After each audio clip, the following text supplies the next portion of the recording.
Good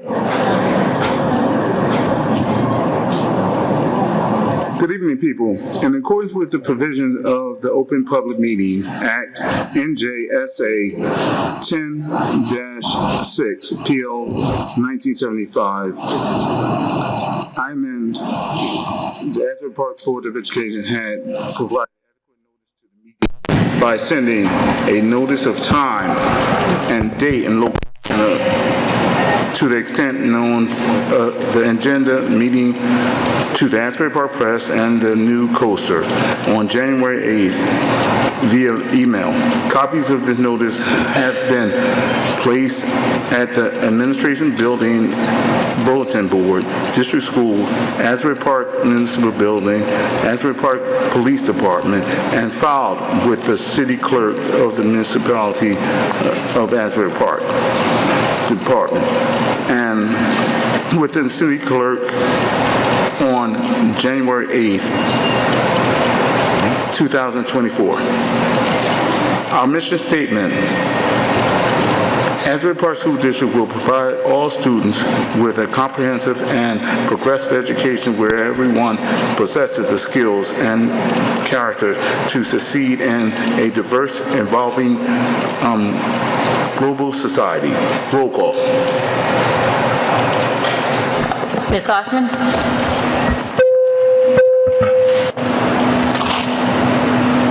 Ms. Glassman? Oh, sorry, here. Ms. Lisinski? Dr. Maksud? Here. Dr. Penna? Here. Mr. Remy? Here. Ms. Ricks? Mr. Rogers? I can't hear. Ms. Brown, it's my understanding and recollection that Mr. Yes. Rogers will be joining us tonight electronically, which would be, we would require, pursuant to the board's policy, a vote by the board to permit him to join electronically. So it's probably best that we do that as soon as we're done with the roll call. Thank you. Mr. Grillo? Here. And Mr. Saunders? Yes.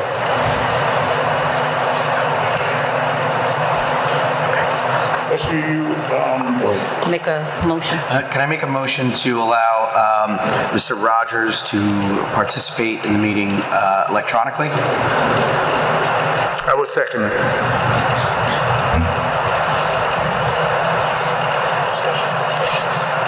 Any discussion? Roll call. Ms. Glassman? Yes. Dr. Maksud? Yes. Dr. Penna? Yes. Mr. Remy? Yes. Mr. Rogers? He's not on. We can't hear. Mr. Grillo? Yes. And Mr. Saunders? Yes.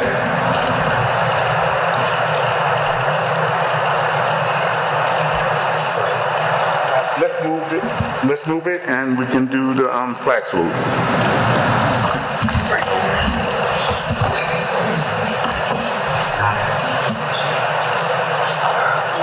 To the flag of the United States of America and to the republic for which it stands, one nation, under God, indivisible, with liberty and justice for all.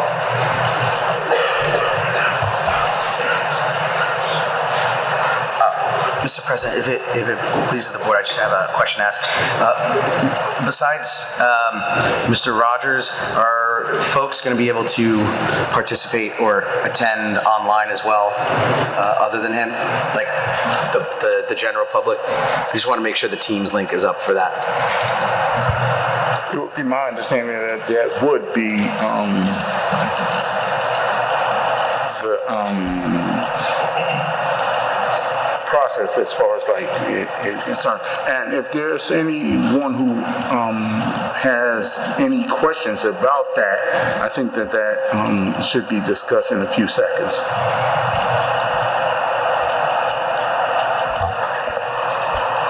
Do we have audio video connections with the public as far as we know? Yes. Okay. So that's a yes, Mr. Grill. All right.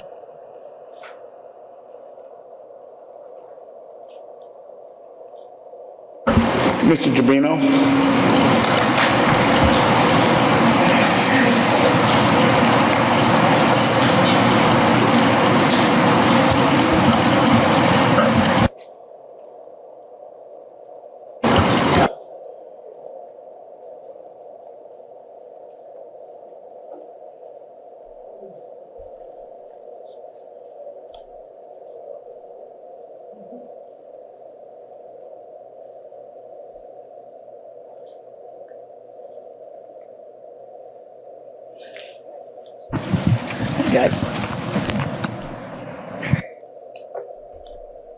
evening.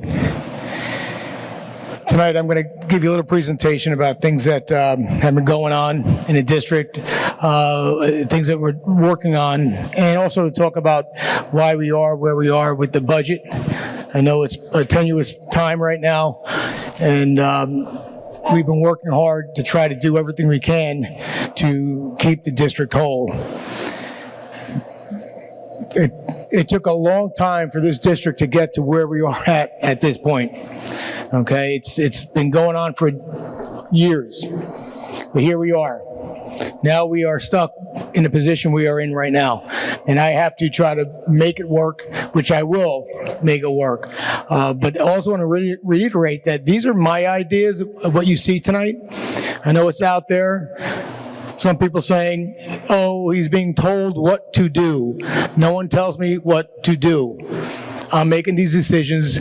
Some of these things you're going to see tonight, I've had in my head for the last 15 years when I previously tried to be the superintendent of the district and we started restructuring. So I'm going to go through what we're looking at, where we came from, where we are, and where we want to be.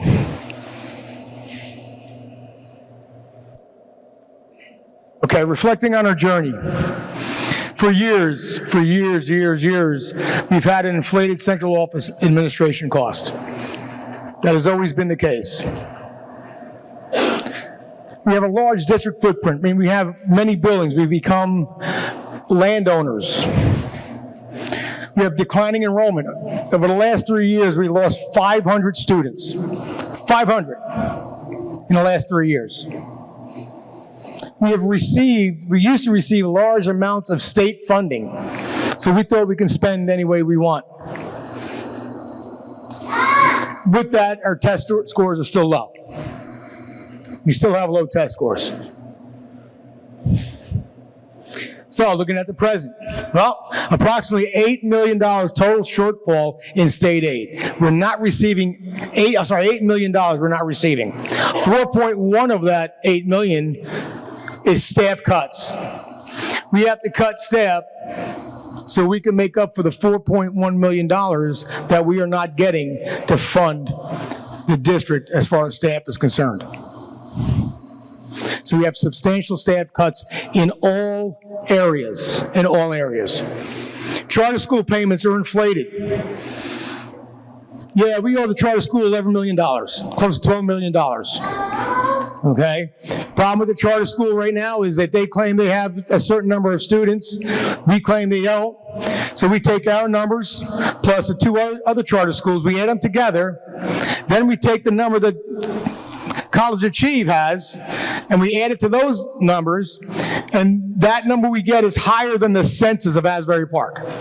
Something doesn't add up. I know that our numbers are correct. I know the other two charter schools' numbers are correct. One charter school says, no, you owe us a lot more, and it just doesn't add up. But the state says we owe $12 million, and they're going to take that money from us. Continued loss of enrollment, like I said, 500 students over the last 3 years. Again, still inflated central office administration costs. Busing, it's going to cost us $3.4 million to bus our students next year. $3.4 million. And that's the charter schools and any other out-of-district placement, including our students. But the bulk of that cost is going to charter and going to out-of-district. Doesn't cost us that much for our own students that come here. So $3.5 million. Again, we have to find that money.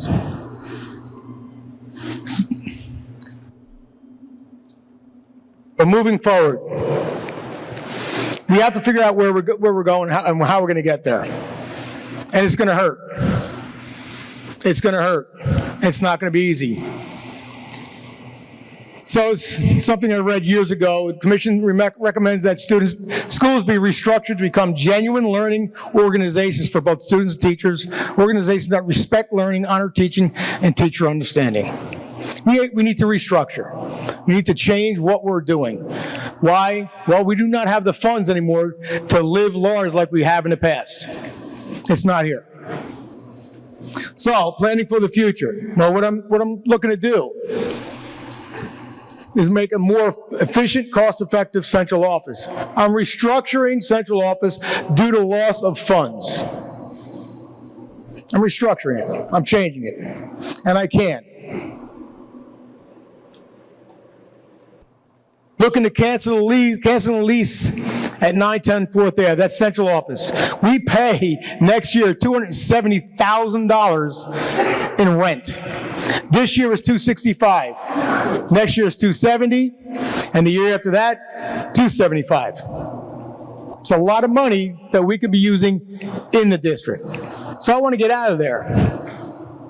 I want to get out, and I want to move central office. And we have the rooms in our buildings to move central office. We have the room. And looking to restructure 2 elementary schools. Several reasons why.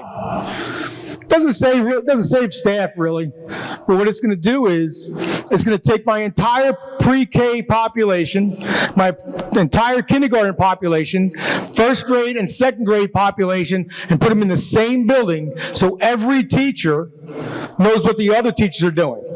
You're creating teams, cohorts. Now you know the instruction is going to be the same. No longer are they in 2 different buildings. So that now the left hand knows what the right hand is doing. And that improves instruction. So we have 2 options. Option 1 is pre-K through 2 and 3rd grade through 5th grade.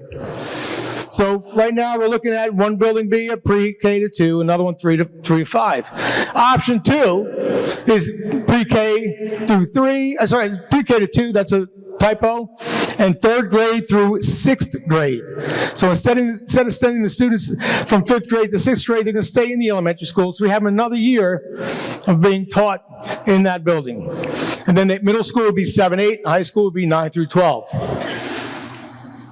And we're going to move teachers to where they belong. Okay? No longer are we going to take a teacher that taught in the middle school for 15 years and place them down in the elementary school. Doesn't make sense. Okay? Doesn't make sense. You're not going to take a pediatrician who's been doing pediatric medicine and make him an ear, nose, and throat doctor. Doesn't work.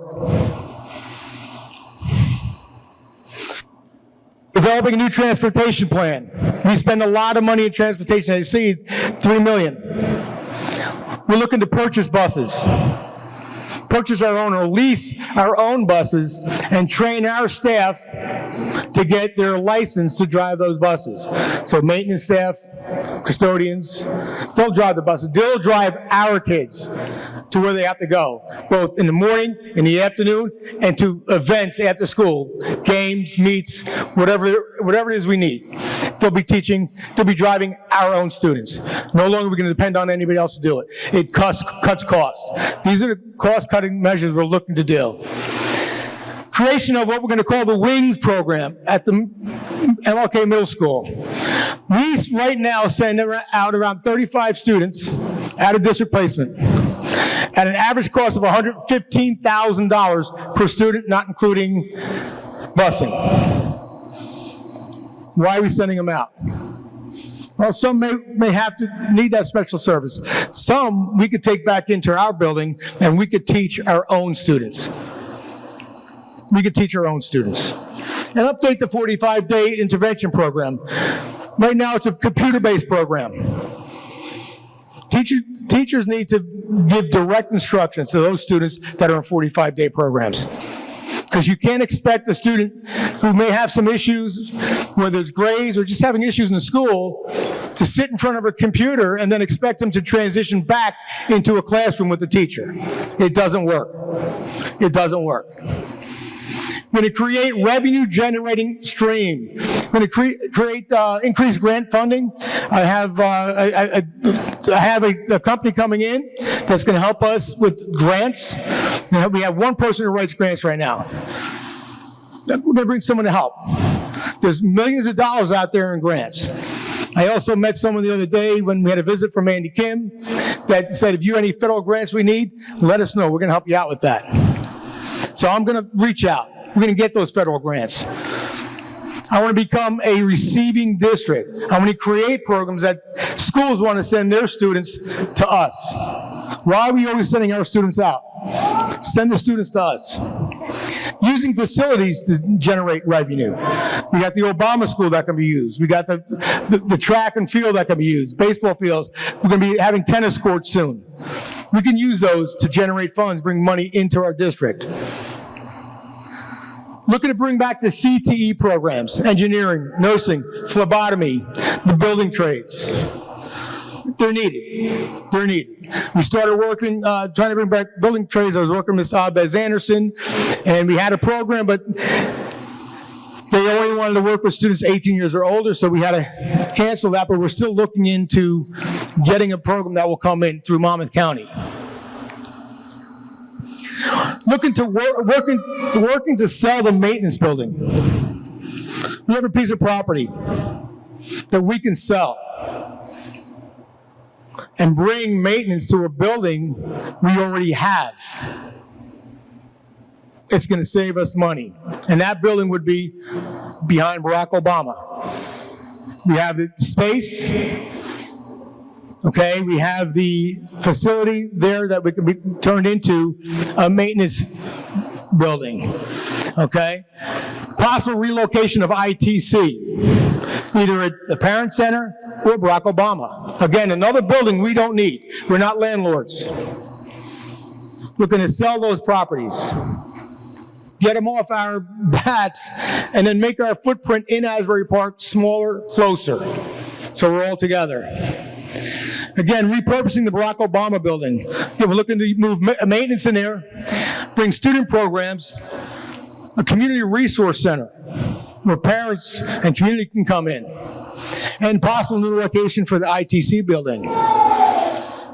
And like I said, at central office, we're looking to relocate, most likely to the middle school because they have the rooms in there. It'll be a 7 to 8 building, and we already looked into it. We know what's available. We've taken walkthroughs, Mrs. Sosa and I, and we know what's available in the district, and it's going to save us money. And also makes our footprint as administrators prevalent in the classrooms, in the buildings. People are going to see us. We're no longer going to be across town. We're right there. So what you do today can improve all your tomorrows. Again, what we do today can improve all our tomorrows. We have a lot of work to do, a heavy lifting. I know many of you are here because people are being affected by this. And I understand that. And I do take it to heart. I've been here since 2001. I've been through it myself. I don't take these decisions or make these decisions lightly. I do it because we have to do what's right by the district. And as much as it hurts people here, it hurts us as well. But I promise you that I will do everything in my power to make us whole again. It may take some time. It will happen, but it's going to take some time. You got to be patient. We can be successful. We can turn this district around, but it's going to take time, and it's going to take some pain, unfortunately. But we can do it. I just need you to have some patience and believe in central office and what we can do. Thank you.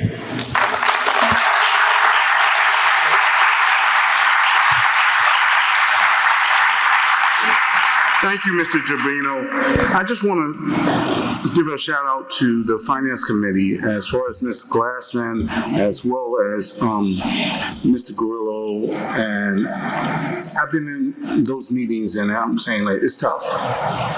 Everything is not right as far as, like, even with S2 and things that have come down the pike. But I can say that they are working hard. They are definitely working hard, without a doubt. And I just want to give a kudos, a shout out to those people on those committees, and just to let them know that, listen, we appreciate you. I've been in those meetings, and I'm like, oh God, and it's tough. But moving forward, we got, like Mr. Giardino said, we want to right the ship.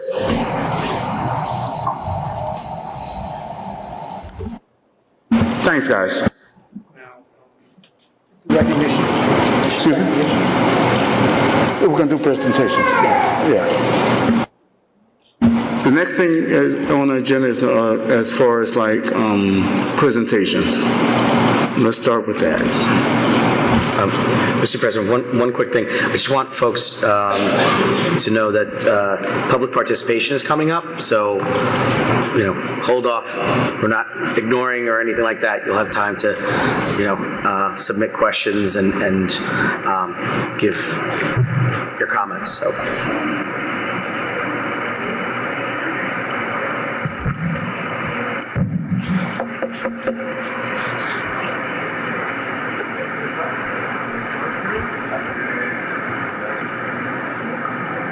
All right, good evening. We're going to do it a little bit differently today.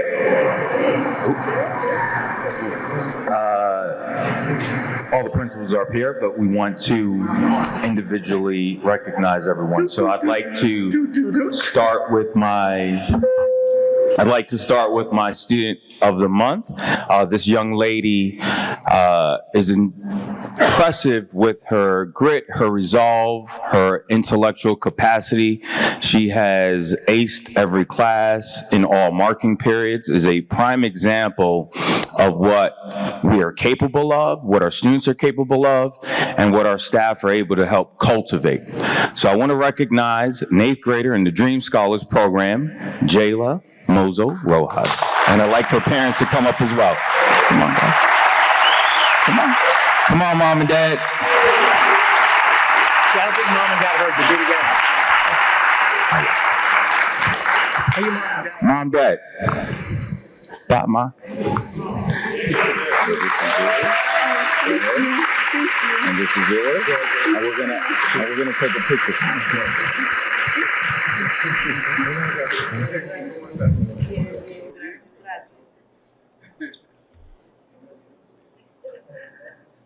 Thank you so much, Mom and Dad. You have an amazing daughter. Thank you. Thank you, young lady.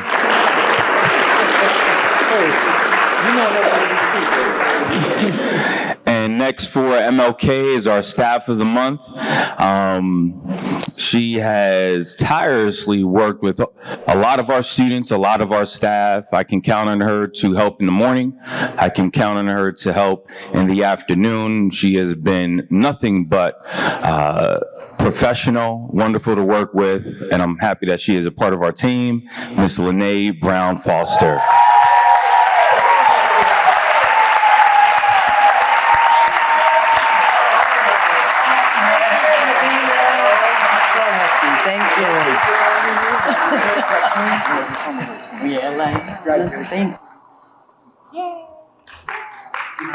Thank you. Thank you. At this time, it is my honor and privilege to introduce the Bradley Elementary School Student of the Month, none other than Cameron Freebie. Cameron's teacher would like to speak. Just to let you know, I'm going to do a shameless plug. Cameron's going to be our drum major tomorrow for our Bubbles for Autism, doing an awesome job. Hello, everyone, and thank you for joining us tonight to celebrate Bradley Elementary Student of the Month.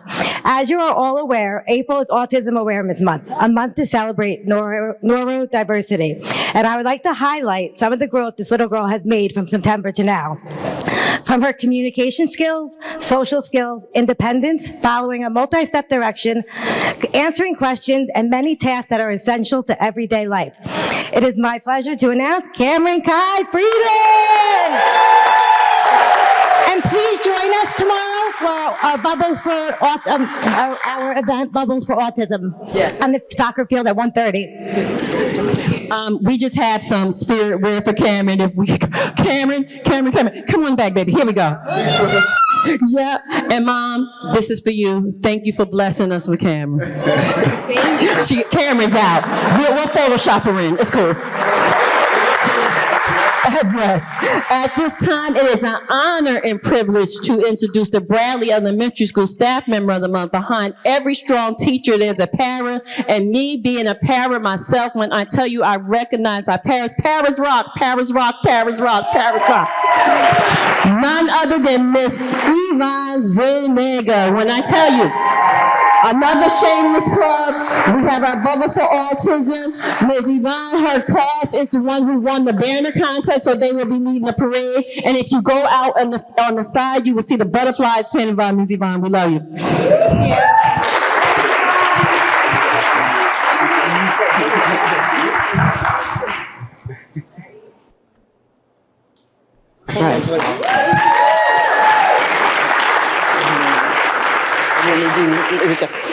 Okay, so Miss O'Neill was not able to make it tonight, so she asked that we do her staff member and student of the month. For her student of the month is Tasia Hill. A little bit about Miss Tasia. Tasia is a senior graduating in a few weeks. Congratulations, Tasia. She has been a cheerleader at the Asbury Park High School. She serves as a co-president of the senior class. To say that Tasia embodies Blue Bishop's spirit is an understatement. She goes out of her way to include absolutely every student in the events and celebration that we have at the Asbury Park High School. She is the first one in line to volunteer at our fundraisers, and she works alongside her teachers and leaders to make positive changes to the school. We are excited to see what Tasia does in the future. Congratulations, Ms. Tasia.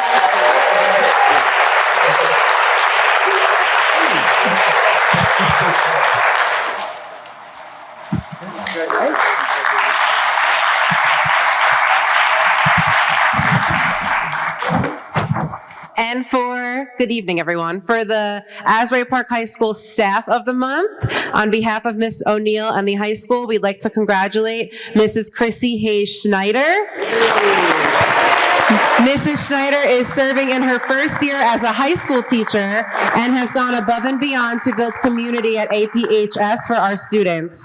She has been at the helm of our school culture events this year, organizing our multi-grade Battle of the Classes events, school dances, and fundraiser upon fundraiser. She is a ball of energy and has maintained that she will do everything she can to ensure that our students have a true high school experience. Congratulations, Mrs. Snyder.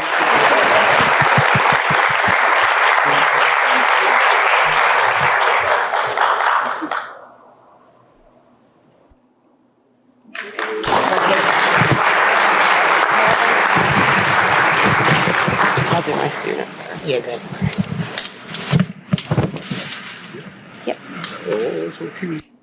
On behalf of Thurgood Marshall Elementary School, we'd like to start off with our Student of the Month. And before I do, I'd like to welcome Miss Archie Belfort up here to grant our Student of the Month her award. She is our student's teacher. So Miss Archie, please come up. Our Student of the Month is a pre-K4 learner who is in her second year of our preschool program and truly exemplifies that preschool is where the foundation is laid. Our student has worked throughout the year tirelessly to learn all of her foundational skills and is independently answering questions in circle time, knows her letters, numbers, and as Miss Archie says, she is truly ready for kindergarten next year. Our student is someone who is creative, loves art, is kind, and just has such a beautiful, bubbly personality. Joined tonight by her mom and two grandmothers. Miss Layla Lopez Lopez, please come and get your award. And mom and grandmas, please come up as well. Yes, that's hers. Yep.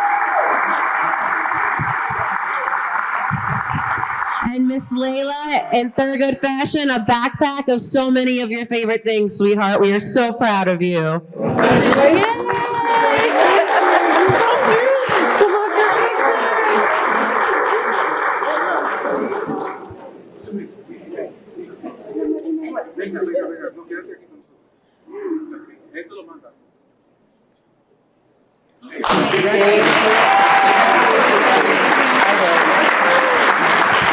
Oh yes, her certificate.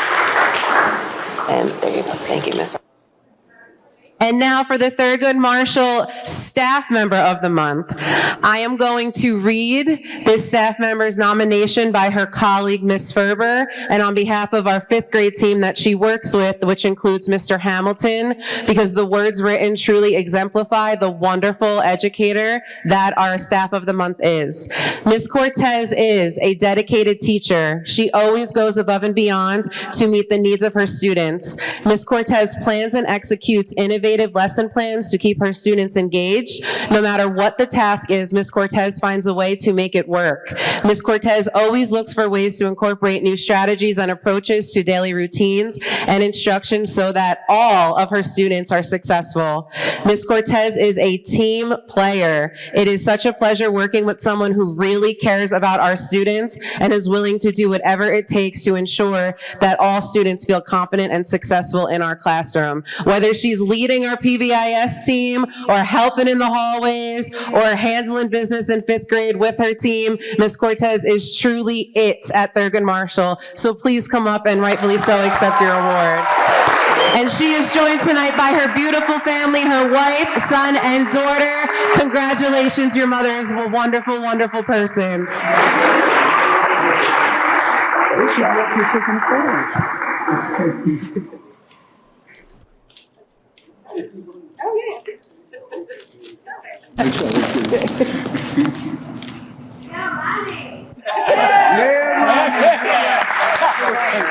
Well deserved. And here's your award, yep. Yeah. That's it, right? Yep, that's it. Thank you. Thank you.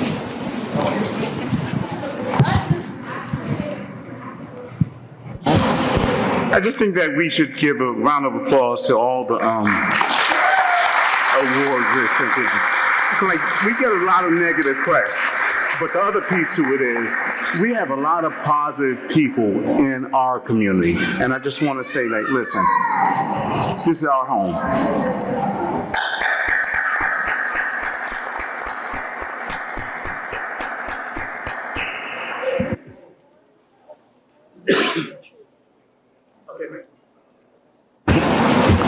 Now we're doing committee chairs. I'm going to start with Ms. Glassman. Okay, the Finance Committee has continued to meet weekly with the acting superintendent to address revenue and expense concerns following the notice by the state of our funding cuts for 24-25. We've also met with the interim business administrator and the fiscal monitor, and they've reviewed with us over this past month all of the available sources of revenue, expenses, possible expense cuts, as well as bringing some programs and services in district. We've endeavored to work creatively together to support Mr. Durbino to put together a solid educational program for the students within the financial constraints we face. We've evaluated and supported together with the Buildings and Grounds Committee the termination of the lease for central office and expect to vacate that building within the next couple of months without penalty. Mr. Durbino has already described the relocation of the administrative staff. We've also met with a firm to assist the district in better access for grant funding to just assist in in-district resourcing. We continue to press on the College Achieve charter school residency verification problem and the financial pressure it poses for the district. We're awaiting the decision of the Office of Controversy and Disputes on our claims. We've also held meetings with the Education Law Center to discuss the school funding formula and the unique challenges in Asbury Park. We've met at different times with the mayor, with our assemblywomen and our senator to elaborate on the challenges Asbury Park faces and advocate for a legislative solution. Our voices have been heard, our legislators have been responsive. We attended a meeting of city officials of Asbury Park and surrounding towns and their school board representatives to hear the status of the legislative steps they are pursuing on our behalf to regain a portion of the state aid that we've lost costs this year. Bills are pending both for partial restoration of state aid and for an extension of time for the school districts to submit their final budgets until after the state adopts its budget. And we hope legislation is passed restoring some state aid. This will significantly impact our final budget preparation and submission. Thank you. Ms. Glassman, I've been in those meetings and I've heard your voice as well as dealing with the whole pressure as far as creating a budget that is neutral. And the thing about it is you work tireless as well as Mr. Guerrillo. And I'm just saying, like, listen, what can I say? But we're working hard as far as like doing the right thing as far as our children, as far as and as far as the budget. Thank you. It's actually an honor to be able to do this. I did want to mention one other thing, President Saunders. Ms. Glassman mentioned about some legislation that's pending in the legislature, and a lot of times folks come to us and say, "What can we do?" Because a lot of times, as homeowners, as parents, you feel almost voiceless. One of the things that you can do is look up Senate Bill S 3732. That bill in particular, that's still going through the legislature, would effectively restore 2/3 of the funding cuts back into the district. And it's still kind of a moving target because they're discussing it, they're debating it, but as long as folks hear from residents of Asbury Park, like Ms. Glassman said, Senator Gopal, Assemblywomen Donlin, and Peter Paul have been incredibly responsive, and they will respond back to you. I mean, that's been my experience. So S 3732, look it up, take a look at it, and advocate for it. So, thank you. Mr. Remy? Buildings and Grounds Committee met on April 18th, 2024, virtually. So a few things that were noted. The central office lease, the notice was sent to the landlord that we will vacate the building by August 25th, 2024. We got an update on the tenants initiative. Bidders needed 2 more days to send their proposals to the architect. Wanted to ask what the status was about that. I know Dr. Simmons isn't here, but I have to follow up with them tomorrow because they asked for an extension. So upon the advisement of the lawyer, we're going to speak with them tomorrow. Okay. And yeah. Mr. Remy, if I can, I've been working with the Asbury Park Tennis Initiative to come up with a memorandum of understanding, which will be voted on this evening. It's my hope that the architect can move forward with all possible speed and diligence, and to the greatest extent possible, perhaps utilize cooperative purchasing in order to try and make the process go faster. Just so that everyone's aware, if we use a cooperative purchasing, we then don't necessarily have the need to go out to bid, and that's additional time that's caused by having to go out to bid. So to the greatest extent possible, with the goal being that the courts are ready for student and community use within the next couple of months, it's my hope that we can expedite the process by way of the architect using cooperative pricing, and I think that Ms. Brown is going to speak with them about that as well tomorrow. Again, the idea is to go as quickly as possible so that the facilities are available for student and community use as quickly as possible. Okay. I got a follow-up question for that. Since you mentioned courts with the S, so they're still doing the courts, a court in between Obama and Dr. Martin Luther King, as well as behind the high school, or is just one or the other? And they they are paying for it. Yes, okay, so. That's a yes to all? That was a yes to everything? I'm Or that gonna was a take, yes? I'm gonna take each one by one. With regard That's why to you're the a lawyer. I see with that. regard, just so that we're clear, with regard to the number of courts, it's 3. So the district will have 3 fully functioning, fully usable tennis courts. As far as the locations, they'll be at the middle school. All of them at the middle school, if I'm not. So Later on that. So what's going to happen, they're going to start with the middle school first. Once that's done, they're halfway done with raising the money for the high school. That will be the next location. is there anything that we have in place to lock it down? Because I wouldn't want them to just do the middle school and then all of a sudden a year goes by and they say, oh, we don't want to do beyond high school anymore. And And they got what they wanted. That's a great point, Mr. Remy. Right now, going back to I think your third question, right now it's a total of $350,000 that's being donated to the district for the construction and refurbishment of the tennis courts.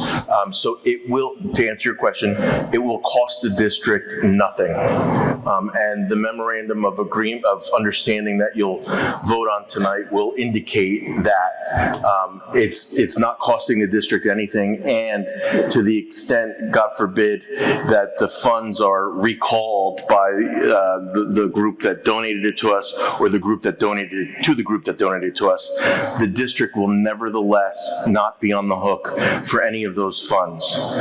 And that's the way that memorandum of understanding, that's the way I drafted that memorandum of understanding that's on the agenda for tonight. Okay. Thank you. Can we also kind of mention the reason why the decision was made to refurbish the courts at the middle school was because the cost fell into the same amount of money as the grant award, right?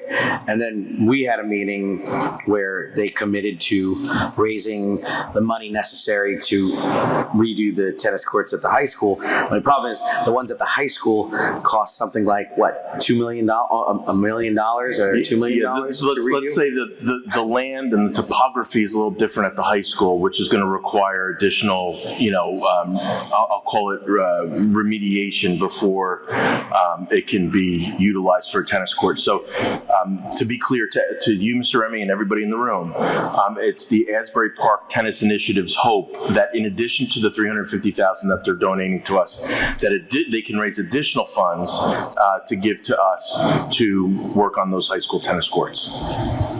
Thank you. And it brings up another question. Is there any initiative, like a basketball initiative, that would do the courts behind the high school? So we received a grant for about, I think, $100,000, and we're going to be refurbishing the basketball courts down high school.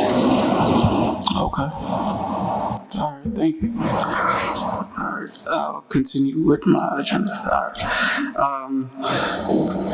So we also discussed if the board wanted to lease on our buildings, and the Board of Education will have to create a policy and regulation.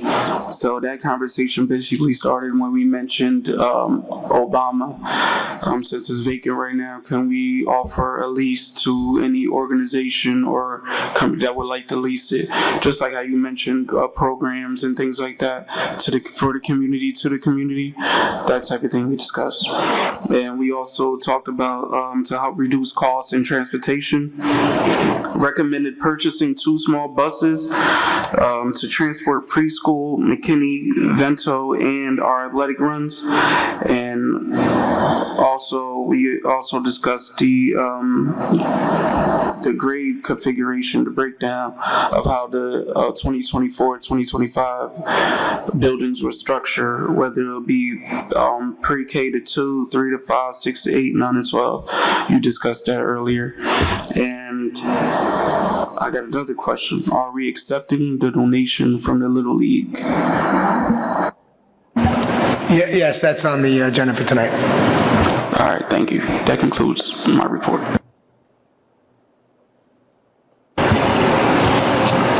Dr. Saeed, I know that you're not the chair of the CI committee, but did you guys meet or no?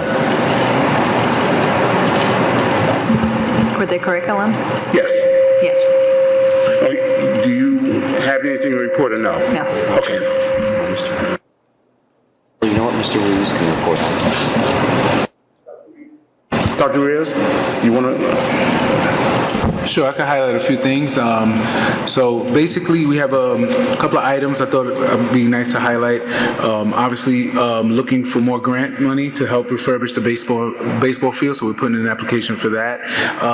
Looking to extend our partnership with Boys and Girls Club, as I mentioned before. The partnership we have now stops at the end of this school year, so we're going to extend it out through the summer and all of next year for our after-school and summer programming. We're also working on an extended day, which we started an extended day program for our L students or ML students who are level 1 students only. And I'm happy to say that actually this is an amendment to a proposal that we put on that you guys approved months prior because the number of students and parents that have applied to have their students come has expanded. So we have to expand the program and have the teachers using the funds that are earmarked exactly for that. We are doing we have a partnership with NJIT so that the engineering students in the engineering program have the opportunity to take college credits and college course credits. Estimated cost of about $5,000, $150 per credit. We're also looking at a honor day. The police department invited students, high school students, to attend honor day on May 25th. They're going to transport the students. It's not going to cost the district anything. It seems like a great event. And lastly, I will say that we have a Future Greats pilot basketball program that's coming in to have a basketball program for grades 5 through 12 at the middle school, which will run from 5:30 to 8 at night. So that way you kind of get an idea of where it places on the time frame. No cost to the district, but it'll give our kids a place to go and something to do on Mondays and Thursdays. That's all I have.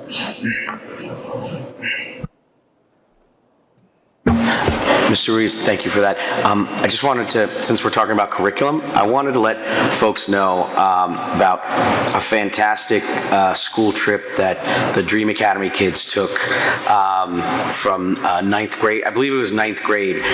There's a Holocaust and Genocide Studies class that some of the freshmen are taking, and they took a school trip to Stockton University, and they visited the Sarah and Sam Chauffeur Holocaust Resource Center.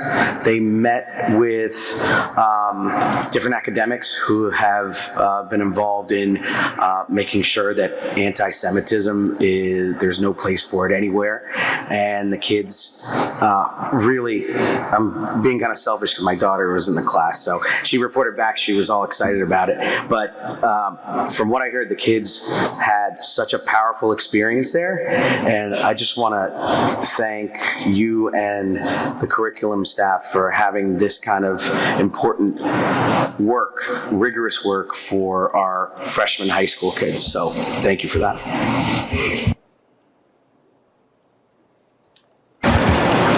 Thanks, Ms. Grillo. Policy, Dr. Penna. Thank you. Policy met April 18th at 7 p.m. virtually. There was an update on the use of facilities commitment fee and correct charges for district staff.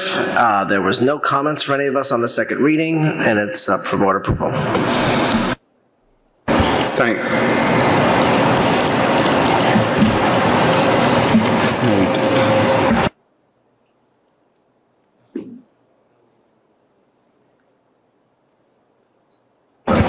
We're going to do public participation in accordance with Board Policy 0167.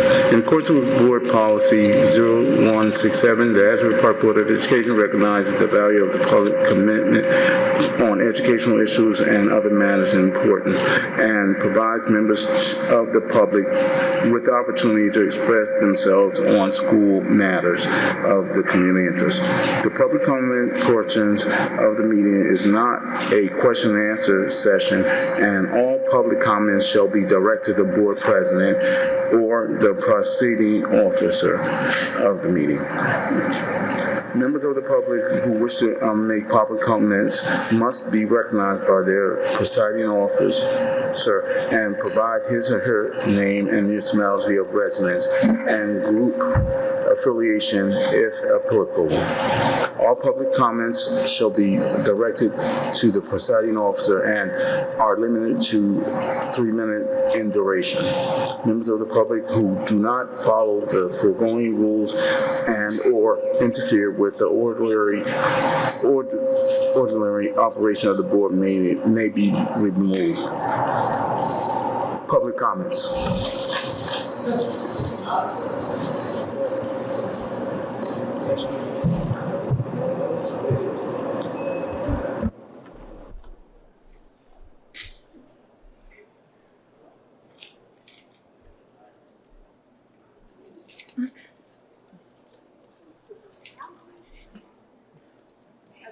Good evening, President Saunders and the Board of Education members. My name is Danielle Petrucci, and I'm a resident of Middletown. I'm standing here with the team of the Child Study Team and related services here at Asbury Park School District. I am a learning disability teacher consultant on the Child Study Team here. I am also the APA Secretary. It saddens me that here we go again for the third year in a row. The agenda includes the elimination of critical positions that we need in order to operate this district and support our children. There are teachers, instructional coaches, reading specialists, counselor, secretary, and a social worker listed to be eliminated. And yet again, hidden just below the list of risks on the agenda includes the termination due to reduction in force of our bilingual Haitian Creole speaking social worker, our team member. It's also sad that I didn't even have to rewrite this speech. I'm using it from last year. This is the third year in a row we're here to advocate for this staff member and this position.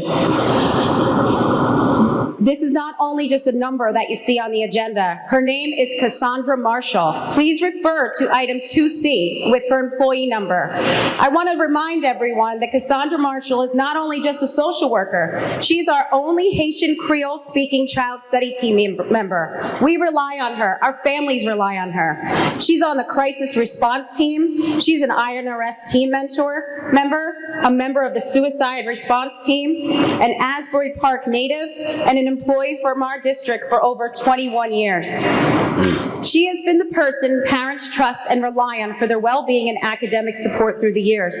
She has been the shoulder to cry on and the hand to hold when parents have to be told your child has a disability. She is often the sole resource when families request guidance, especially from our Haitian families. Her removal from this district is not in the best interest of our students and their families. As a Child Study Team member, I can tell you firsthand, and this year it's even more significant, how overworked we all are. I, along with my APA executive team and Child Study Team members, have pleaded with administration for the last 3 years on losing these positions. We've lost 2 psychologists and an LDTC due to retirement resignation, and none of those positions have been replaced in the last 4 years. The needs of our students don't go away because we don't have enough support on our team. The caseloads, evaluations, and student needs have increased at an overwhelming level for each remaining Child Study Team member.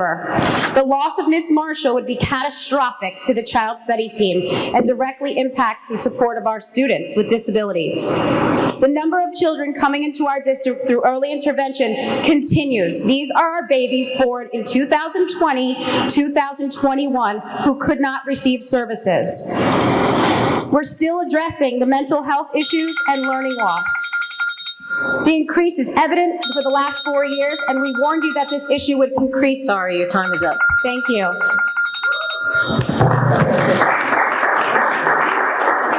Ms. Petrucci? Yeah. If you wanted to I hate cutting folks off, but if you have something written down and someone else from the team can probably identify themselves and continue with it. That's fine. Right? Maureen Casey, 1670 West Princeton Avenue, Brick, New Jersey, retired speech therapist, worked here for 35 years. These are still my colleagues, these are still my friends, and these are still my students. I beg you to please reconsider the decision to terminate Mrs. Marshall from our child study team, your child study team. We urge you to consider the impact and what Mrs. Marshall's presence in this district means to our students, along with many of those other people on the agenda. Thank you.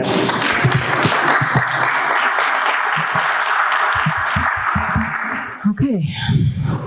I had originally planned to address the Board of Education and request a response to my affirmative action claim submitted to the board in February regarding the harassment I've faced for the past 2 years, and as well as the bogus investigation that followed. Instead, I'm going to pivot because yesterday afternoon I noticed the agenda once again included the elimination of Cassandra Marshall, 3rd year in a row. I'm tired. And I think I'm tired because I'm here once again trying to explain to you guys why this is dire. Cassandra Marshall, as Danielle said, has worked here for 21 years, and she dedicated her career to true hard work. It saddens me that I have come here for the 3rd year in a row to remind the board of how critical this position is. She has direct contact with our students and their families on a daily basis. She ensures IEPs meet the needs of our students, provides translation and outside resources to our families. The increase in mental health challenges and language learning delays that impact our children from pre-K to 12 has not changed, and they're not going to. I understand the need for restructuring and the issues that the loss of funds have caused. However, this is not a position that we can afford to lose. Thankfully, for the past 2 years, although the elimination of this position was on the agenda, the BOE members voted to save Cassandra's position. I'm hoping the same will be done tonight, and I'm also hoping I won't have to come here for a 4th time, because I will. Have a good night.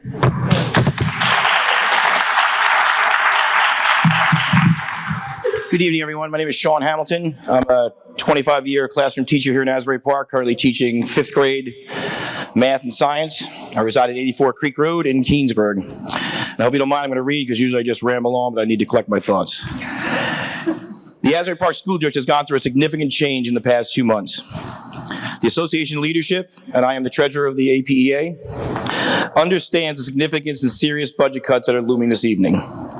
We also have a clear understanding because for the first time in several years, the association leadership has been apprised of what is going on and how it will affect our members. This hasn't happened since Sancha Gray was here back in 2021. Staff members, and you see them out in force, are here this evening to express their frustration, not with this board being forced to make drastic and significant cuts, but to express their anger at the state of New Jersey for putting our district in this place. The only positive thing about these cuts is simple. The cuts are across the board. For years, we've been saying that central office kept getting bloated and bloated and bloated. Every new superintendent came in, brought their people in, and our voices were silenced. That's one change I'm glad we see here today. We urge the board to continue to lobby Senator Gopal, as well as Senator Scuteri and Sarlo from the Budget Appropriations Committee, as we are as well. We're confident that together we can put back some of the lost funding that we have lost. We must also point out that we have a far better chance of restoration of funds than we did 2 months ago. We thank Acting Superintendent Gerbino, as well as board members, for meeting with Senator Gopal to create a strong working relationship, one that has been lacking for some time. I urge this board to think about these cuts. Some of these cuts are well needed and long overdue. When I heard people standing here with Cassandra Marshall, again, 3rd time she's up here, we have a significant population of Haitian children. They keep on coming, the numbers keep on growing, and what do? We're cutting staff that can service those students directly. The plan is to move central administration into the schools, having the supervisors that are here become actively involved in direct student contact. Those are goals that I think we all can achieve. But getting rid of Cassandra Marshall is a bad, bad choice. It may look good on paper in the short run, but when you look at the end game, we're going to fall very, very short in achieving our goals for our Haitian community. Thank you for your time, and thank you for listening.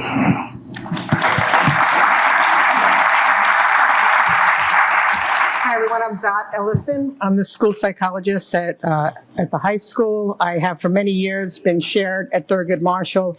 I've been here for almost 18 years, and of those 18 years, I've worked with Cassandra for 18 of her 22 years. And I can say that she is I have no prepared notes. I'm here in support of the kids. That's what I'm here for. And when I look at the budget, when I look at the numbers presented, my looking at that says every one of those numbers should translate to services for our kids. Every single one of those numbers, because you have to look at it as a business, but we have children and families whose lives depend on those numbers translating to services for our children. Top-heavy administration, that has served career aspirations and egos. It has not served our kids. So I commend those choices and those decisions. But when we're looking at line for line and who is serving our children, Cassandra Marshall is one of the most knowledgeable, most compassionate case managers I have ever worked with. Her service to Thurgood Marshall, her service to the Haitian Creole community, and not just them, her service to her colleagues and to the families in this community have gone far and above most of whom I've worked with. More than 1 year in a row, we have sat together at funerals of our students. We consult on our students all of the time. We have a mental health crisis in our community. We're still getting over the trauma of COVID. Every year, sitting next to Cassandra at a funeral of one of our kids, if that's not a mental health crisis, I don't know what is. To eliminate one of our mental health workers, because that's really what she is. She's not just a case manager. She doesn't just write IEPs. She counsels students, she counsels parents on informal and formal bases, and she supports her colleagues in doing the same in all of the other buildings. That is one place where I would hope you not eliminate funding. One place where students are directly being served, our families are being supported, and our colleagues on the child study team are being helped and worked with in supporting the rest of the families in our district. She's outstanding at what she does. She's compassionate, she's knowledgeable, and she's been here long enough to have forged meaningful and true relationships with our families. We can't afford to lose her. Thanks.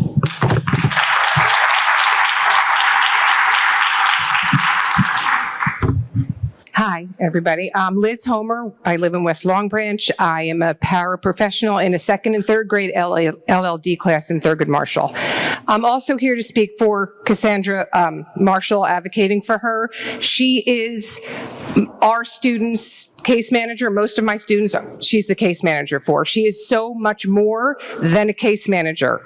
She is on call for us every day, all day that we're in school. If we're having a behavioral problem or an emotional crisis with our students, she is right there to guide the students through it, as well as helping me as a para to reinforce the tools that I need to help them. She's a vital part of our community and the child study team. I'm asking you to please reconsider the termination of Cassandra Marshall. Our students need her, and we need her. Thank you.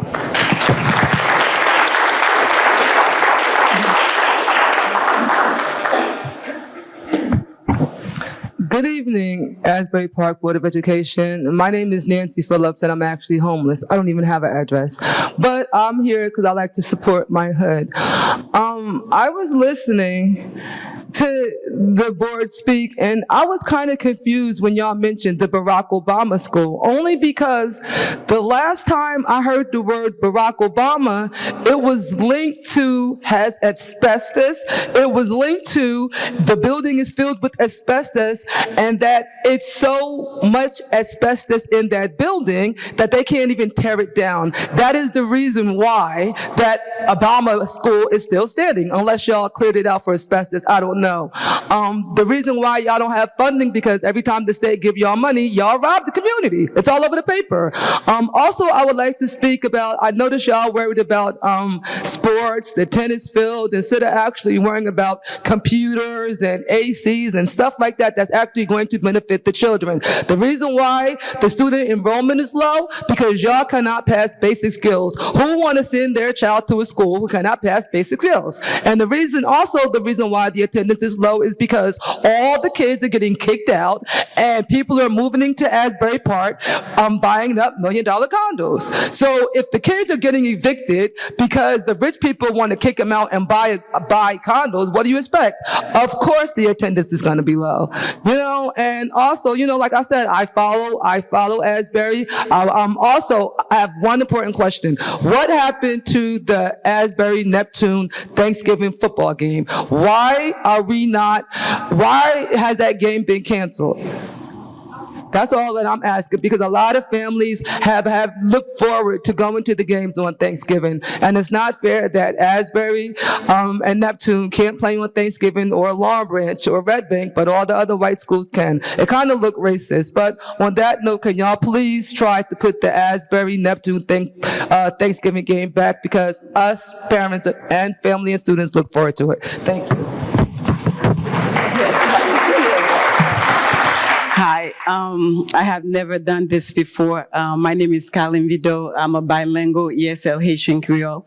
I'm not here for you, Cassandra, but I love you. But I'm here just to talk on behalf of Ms. Shanta Jackson. I know her position has been abolished. Some might say she was just a photographer. A lot of people don't think she's a great asset for the district, but she is. For the past 3 years, her name has been put on the agenda, but superintendent have saved her positions. And some board members, I know, they called her name saying they don't want to renew her position. But she is a hard worker. For her job to be abolished, and by me saying that right now, I'm probably putting a target on my back. My thing is, I don't have that long to go. Just do not bother me. Do not retaliate against me. Yes, she's my friend, and she has been doing a wonderful job for the district. And for her job to be abolished just because, I know, we know, it's not just because of budget cuts. And I can't go into much details, but I'm not going to. It is. And for that, to take someone's livelihood from her because she just happened to be Neptune board president or the state vice president, it's unfair. And again, I want it to be on record. Do not retaliate against me. Do not come after me. I do not have that long to go. Let me be. And that's all I have to say. Thank you so much. Amen. I got your back if they come. I got your back. Trust me. Hi, I'm Debbie Lorenz. I am a parent of a special ed student here in the district. I first want to say thank you, whoever put together last night's CPAC meeting. That was the most important meeting that any parent in this district with a special needs child will ever have to go to. However, I'm extremely disappointed that the word about the CPAC meetings, Special Ed Parents Advocacy Committee, is not getting out there. I don't know if it's that our social workers, our therapists, if the people just are not getting the word out to the parents, but mailing a piece of paper home is not doing the trick. I did send a few emails out before the spring break asking you to please put it on the calendar on the website, to please put it on your Facebook page, to please put it somewhere to let parents know about it. They missed the most important meeting of their lives. Yes, they did. I can't even go into detail all the things that went on at that meeting, all the contacts that they could have had, and they missed it. But it was a fabulous meeting, so thank you whoever set that up. The other disappointment of last night is that the meeting again took place at the Thurgood Marshall Building in a room way off in the back, far away from the entrance with no security guard. How was anyone supposed to get in? I almost didn't get in. One of the presenters almost didn't get in. Thankfully, a custodian heard us knocking on the door and let us in. That is a big slap in the face to remind us that we are not a priority.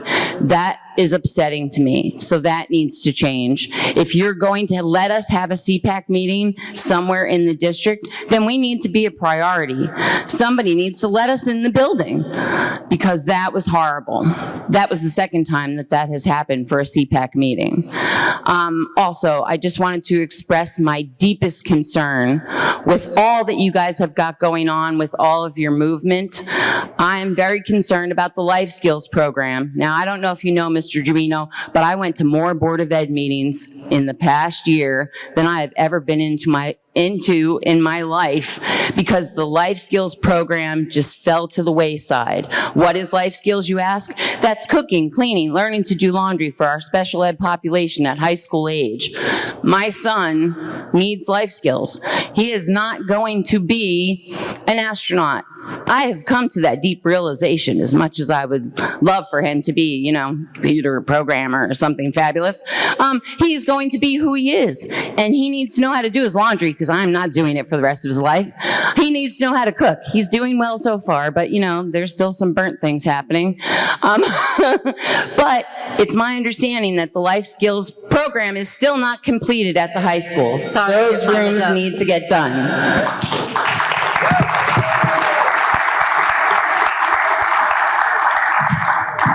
Good evening, Shelley Sanders, Chatwell Court, Neptune, New Jersey. I'm a teacher at MLK Middle School. I came up to say thank you to the board. Last board agenda, you allowed the class of 1990 through 1999 to have a mega reunion, and it was epic.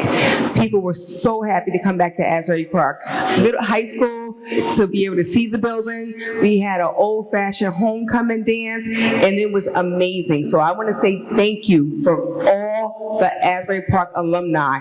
We really enjoyed ourselves, and we appreciate you.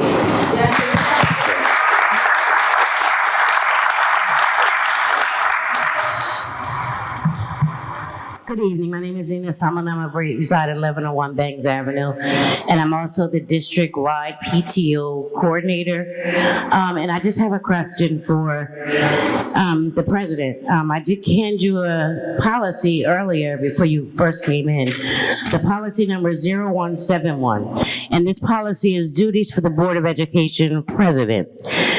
I would like to make sure that you would take this copy and hand it to each one of your board members and make sure they read this to understand what their responsibilities as a board member. They're underneath you. You're not underneath them. This way you step up and take care of responsibility as our board president and follow through on what you've been put in that chair to do. That's what I say to you. The other issue I have, President, if you could actually have a meeting with Giovino and find out. The last two meetings that I was here, you guys keep saying that we have children that we're paying other districts for these kids to go to school. What are we doing about recouping that money that we're spending for these children and they're not going to those other schools or they're not residents of Asbury Park? So how are we going to recoup that money that we're spending for our kids to go out, for other kids to go out of district? What are we doing about that money? And what are we doing about following up to make sure these kids that we do pay for, they're actually our children and not children from other districts? So those three questions I leave in your hand. So the next board meeting when I come back, I don't want to hear, oh, Ms. Zena, I don't remember. Okay?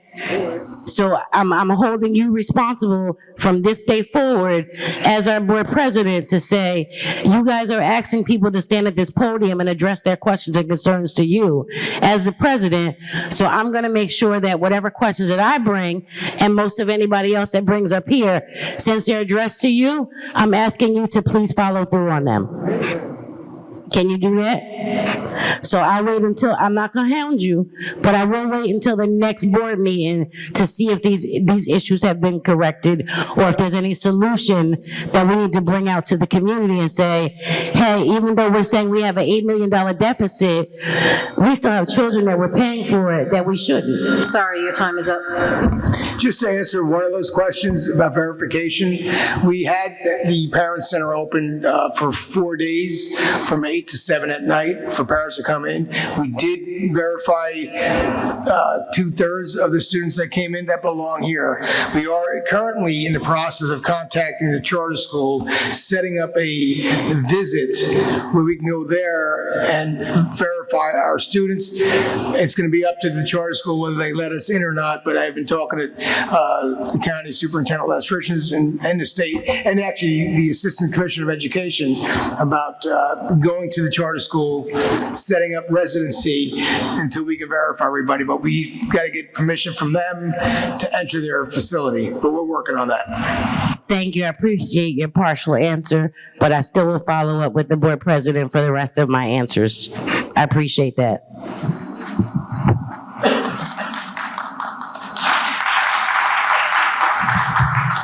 Hi, John Scully. I'm a resident at 1307 4th Avenue. I do not know, I believe her name is Miss Marshall. I don't work for the school district. I don't know what her salary is. But I do notice on your agenda tonight, you have a $15,000 allotted for a team leadership building consultant. You also have $7,000 allotted for the board members and other staff to go to a convention. It would seem to me that that $15,000 and that $7,000 could certainly be applied to her salary and better use for the students. Thank you.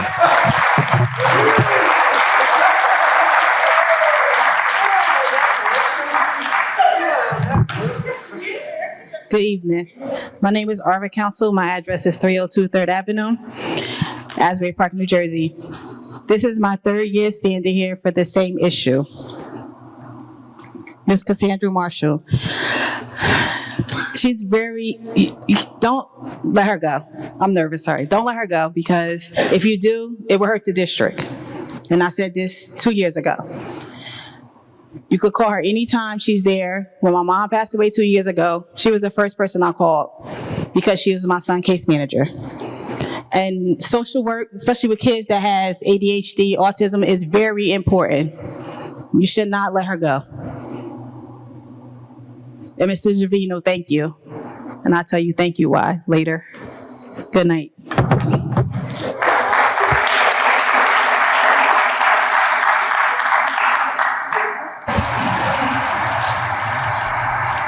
Is a public participation comment of this meeting, and just to let you guys know, we hear you.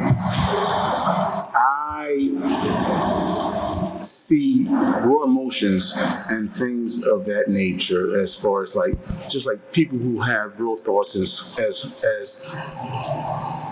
concerns with the community, and we hear you.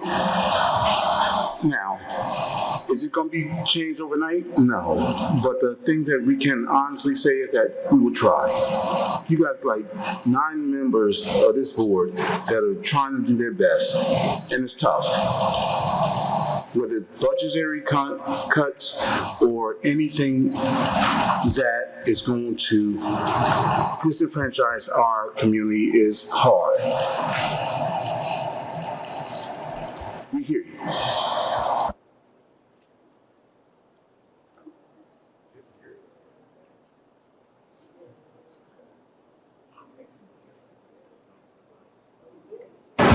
We're going to move to the HIB report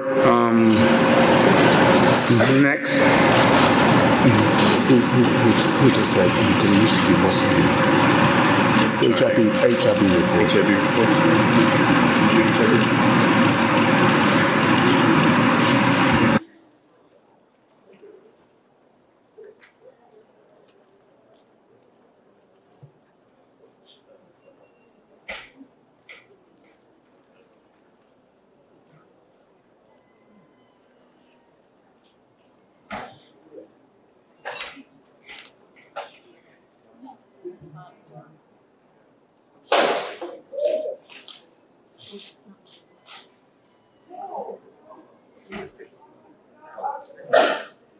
say we're going to hold it? We're going to hold off on the HIB report, and we're going to do the superintendent report.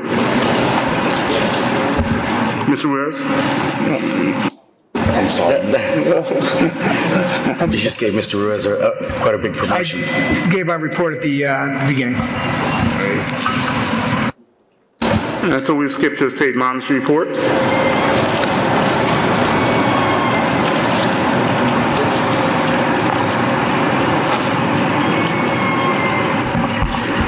The only thing I have to report at this time is there was an extraordinary amount of work in order to prepare a budget to be presented tonight, a tentative budget that would not require an advanced state aid.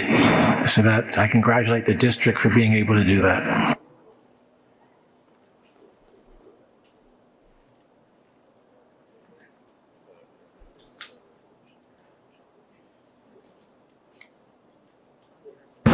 I'm going to read, for the members of the public, a resolution commemorating National Child Abuse Prevention and Awareness Month. Whereas there are about 2 million youth aged 17 and younger living in New Jersey, and whereas it is estimated that 1 in 100 children experiences abuse, and whereas childhood maltreatment and abuse are traumatic events that increase an individual's adverse childhood experiences, which, without intervention, can result in the lifelong negative emotional, physical, financial, educational, and social health outcomes. And whereas child abuse is a public health crisis, and whereas all children deserve to be nurtured, protected, and free from physical or emotional harm, and whereas the state of New Jersey and the New Jersey Department of Children and Families believes that healthy families raise healthy children, and whereas the state of New Jersey offers a robust continuum of community-based child abuse prevention and intervention programs that are culturally competent, strength-based, and family-centered, and whereas, as noted by the United States Administration for Children and Families 2020 review of child protective services across the nation, the rate at which children are maltreated in New Jersey is lower than the national average. And whereas whereas all sectors of the community, including law enforcement, medical professionals, schools, courts, and media outlets, as well as numerous public and private agencies, have joined forces to promote public awareness and community involvement in keeping children and their families safe, healthy, and connected during the month of April and throughout the year. Now, therefore, I, Philip D. Murphy, Governor of the State of New Jersey, do hereby proclaim April 2024 as Child Abuse Prevention and Awareness Month in New Jersey. Can I have a motion and a second to adopt that resolution? Move it. Second. Questions, discussion? Roll call. Ms. Glassman? Yes. Dr. Maksud? Yes. Dr. Penna? Yes. Mr. Remy? Did Mr. Rogers come back? I don't know if you can hear him. I can't hear him. Mr. I don't know what to do. That's an I finally got on. Yes. Mr. Grillo? Yes. Mr. Saunders? Yes.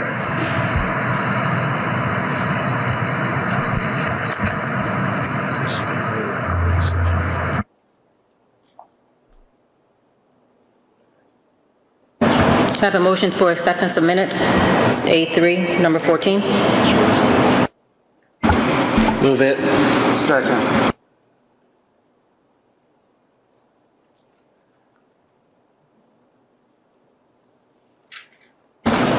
Ms. Glassman? Yes. Dr. Maksud? Yes. Dr. Penna? Because I wasn't present, I abstain. Mr. Remy's not back. Mr. Rogers? Yes. Mr. Grillo? Yes. Mr. Saunders? Yes. Mr. Remy's back.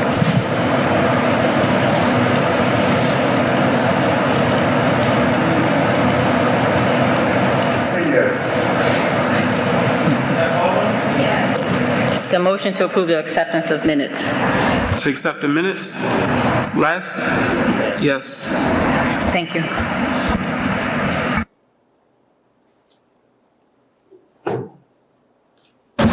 I think we're going to pivot a little bit and do.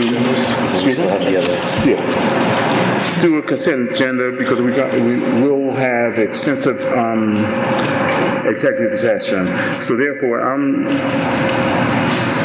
I think that Mr. Tribino, you first, I believe. To B1 would be motion.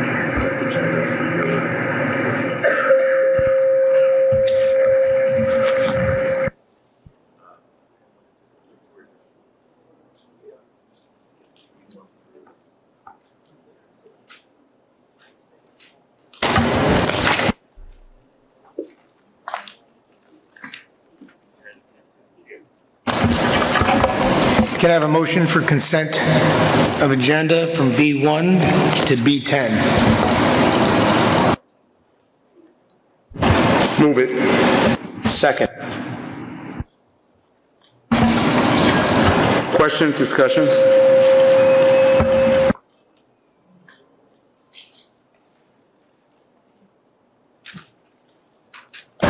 Roll call.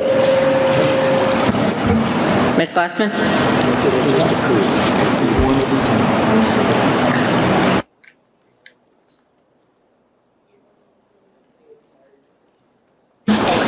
Yes, as to all items except number B1 to C. So no. Are we doing that right now?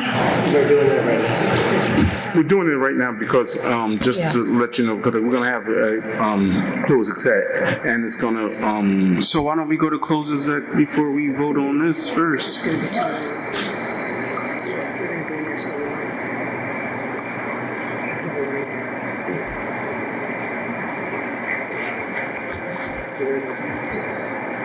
Under the circumstances, it might be a good idea to withdraw the motion because it appears that board members want to discuss certain matters on the consent agenda B1 through B10 in executive session.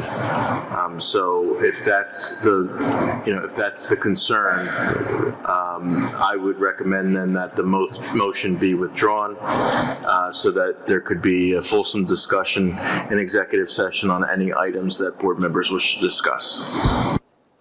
Okay, I withdraw my motion.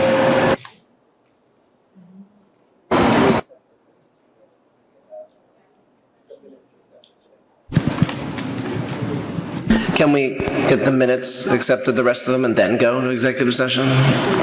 Right, there's It's like two closed more. session minutes and special meeting minutes. And then we can go. Yes. I'd like to make a motion to approve the minutes for the closed session meeting held March 14th and the special meeting held March 21st. Move it. Second. Oh, there you go. You seconded it. Second. Maybe I'm confused. Ms. Glassman? This is to approve the minutes. Approve minutes, sure. Yes. Dr. Maksud? Yes. Dr. Penna? I abstain, I wasn't here. Mr. Remy? Yes, I was here. Mr. Rogers? No shade.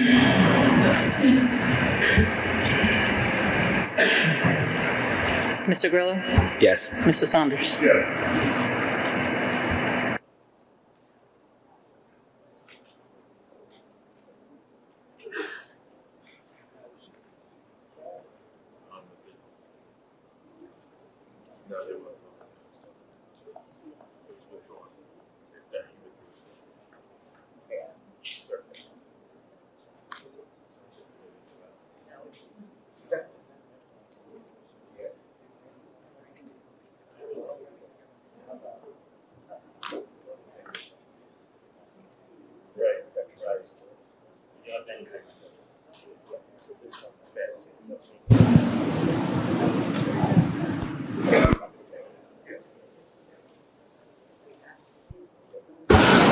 Okay, at this time, can we get a motion to go into executive session for roughly 15 minutes to discuss items that are included in the superintendent's consent agenda, specifically personnel?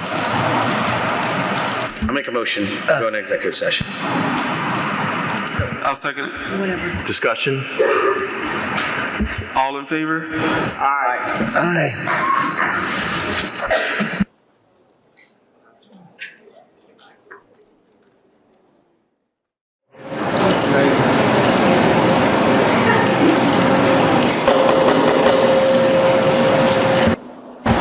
Motion to come out of executive session. Motion. Second. Roll call. Ms. Glassman? Yes. Dr. Maksud? Yes. Dr. Penna? Yes. Mr. Remy? Yes. Is Mr. Rogers back? Yeah. Mr. Grillo? Yes. Mr. Saunders? Yes. Okay, we're looking at items B1 to B10. Okay. Motion? Motion? Is there a second? Second. Questions, discussion? Ms. Glassman? Yes, oh, sorry. Yes as to all items except for B1 to C.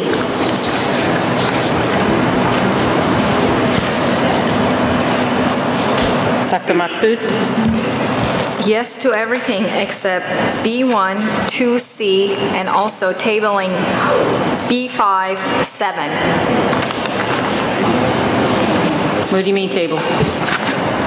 Dr. Maksud, did you mean abstaining Abstain. from those items? You said tabling? We can't table. Abstain. Abstain. Abstain, okay, thank you. B5, number 7. Dr. Penna? Yes on everything except for B1 to C. That's a no. Mr. Remy? Yes on everything except B1 to C.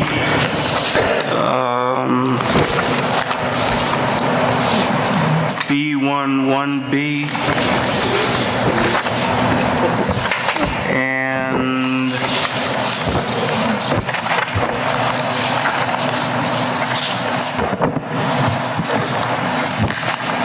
B5 10.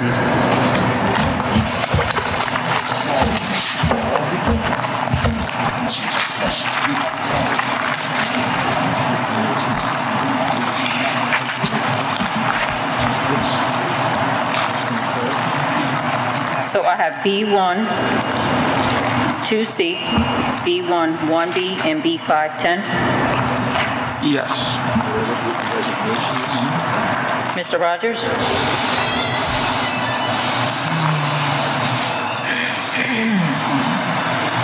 Mr. Rogers? Everything except for B1 2C. Thank you. Mr. Grillo? Yes to everything except for B1 subset 2C. Thank you. Mr. Saunders? B1 2C. Everything else. Thank you.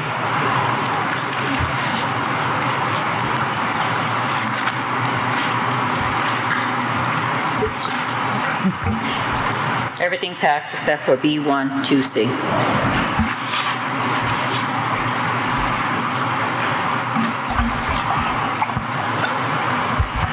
So what the board actually did tonight was approve a tentative budget that is not balanced. The budget was formulated based on the terminations, resignations, transfers, etc. This budget tonight is a tentative budget, and it's being submitted to the county superintendent. The Board of Education, if they had approved everything, could have brought back employees not only at the budget meeting, the budget hearing, but also through June the 30th.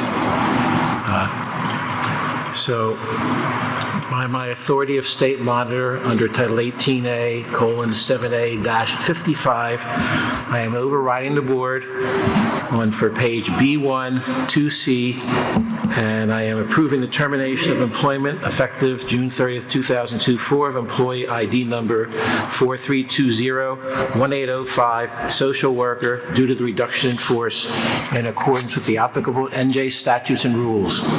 The employee ID number 43201805 will be placed on the preferred eligibility list effective July 1st, 2024 in the social worker seniority category.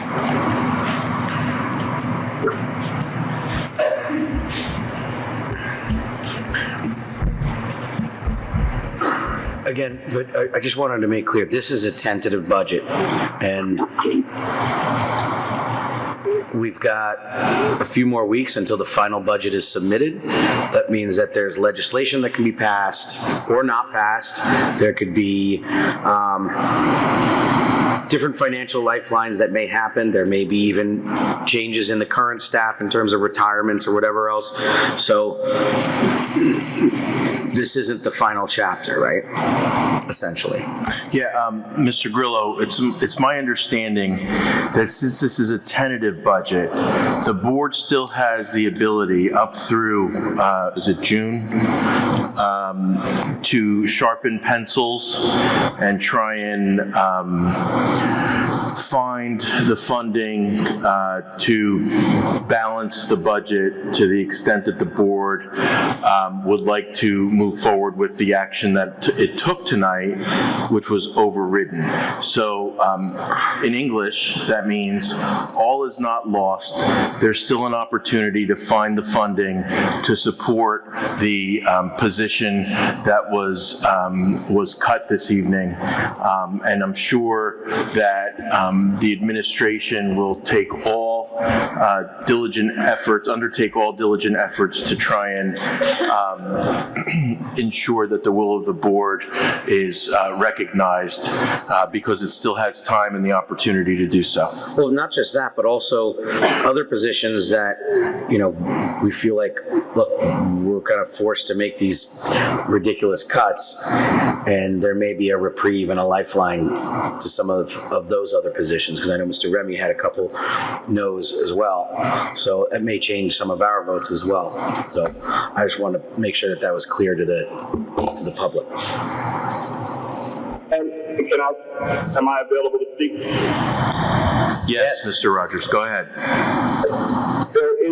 There was a pending bill passed the Assembly that actually would have, if it was passed the Senate, would have allowed us to extend this budget process past the state budget, which is being negotiated with some of our Assembly people and our senator to help get that funding for some of these positions. So I want everyone to understand that some things are symbolic, but also in a meaningful relationship to what we're doing. There's guidelines that we have to follow. We understand the state monitor is making that current decision, but we're hoping that we will get the additional funding to bring back, hopefully, a substantial amount of these positions. And we are really diligently, and I want to congratulate the rest of my board members for the work they put in so far, and also the state monitor and the business administrator and the superintendent for trying to work together and combat all these losses. So I want to put that on the record and let people know that there are certain positions that will be deemed that really have to be necessary for our district. So thank you.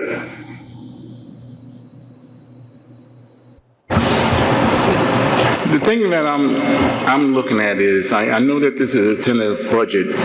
The thing that I would say is that let's just hold ground, and we will work closely with the superintendent to do the best for the community as possible. I mean, nothing etched in stone as of right now, but this is a tentative budget.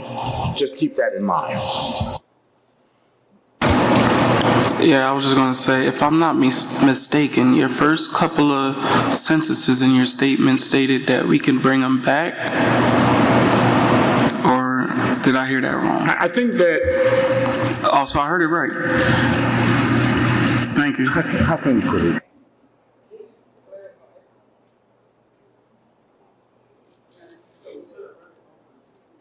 I just needed to verify. Good, verify. Yeah.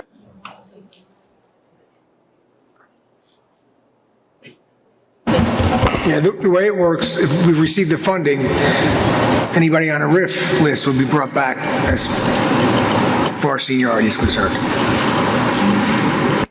Thank you. Can I get a motion for a consent agenda for the business office, C1 to C6? Motion. Second.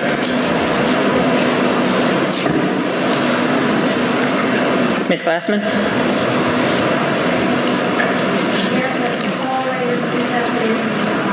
Mike? Yes, as to all items except C1, 1A as relates to College Achieve. Dr. Maksud? I didn't get a copy of that. I don't have the blue sheet. I apologize for that. It's okay. Thank you. So I'll come back to you. Yes, thank you. Dr. Penna? Yes. Mr. Remy? Yes to everything except C1, 1A. Wait. Yeah, in relation to College Achieve? Yes.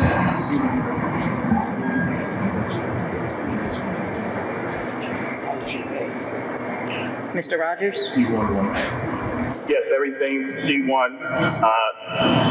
There's a thing, I'm not looking at mine, but attached to College Achieve, everything, yes, except for that. Thank you. Mr. Grillo?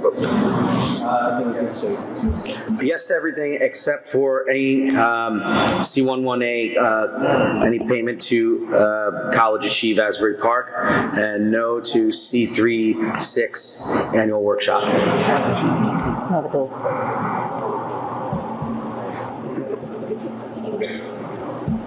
If I could just get a clarification from the board members as we're taking the roll call vote here.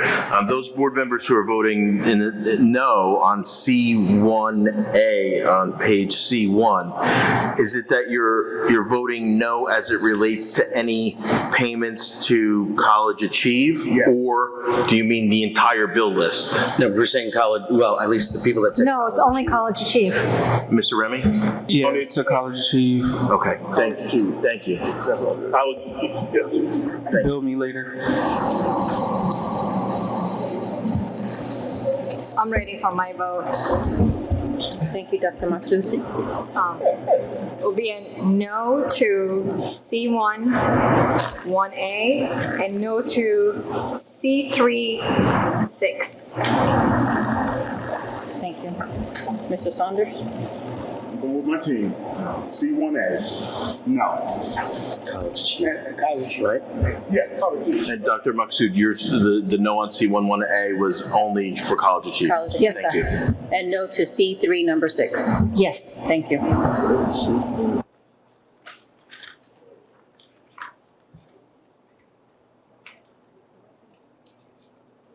All motions carry, except for C1, 1A related to College Achieve.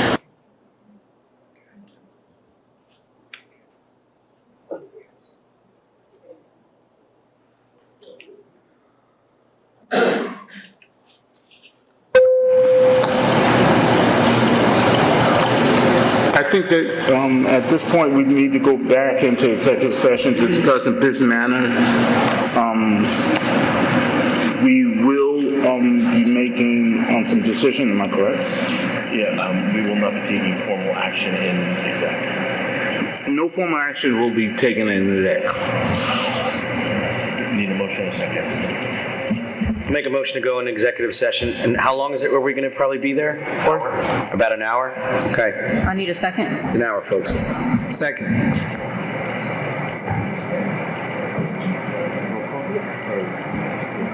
Ms. Glassman? Yes. Dr. Maksud? Yes. Dr. Penna? Yes. Mr. Remy? Yes. Mr. Rogers? Mr. Grillo? I can't go in, but yes. Thank you. Mr. Grillo? Yes. And Mr. Saunders? Yes. Sorry, have it.